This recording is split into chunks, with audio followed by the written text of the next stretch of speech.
যুক্তরাষ্ট্রের সাবেক president Joe Biden ভয়ানক প্রোস্টেট ক্যান্সারে আক্রান্ত হয়েছে। এই খবর জানিয়েছে সরাসরি বিবিসি। ৮২ বছর বয়সে এসে সাবেক প্রেসিডেন্ট জো বাইডেন এর ক্যান্সার ধরা পড়েছে, তা তার হাড়ে দ্রুতই ছড়িয়ে পড়ছে।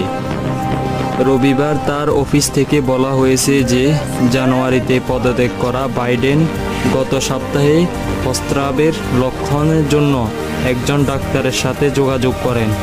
পরে পরীক্ষা করার পর জানা গেল তার শরীরে ভয়ানক ক্যান্সার ধরা পড়েছে।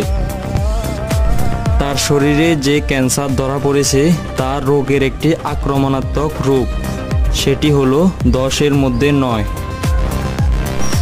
তার রোগের খবর পাওয়ার পর প্রেসিডেন্ট ডোনাল্ড ট্রাম্প সরাসরি তার সোশ্যাল মিডিয়ায় এসে বলে, আমি এবং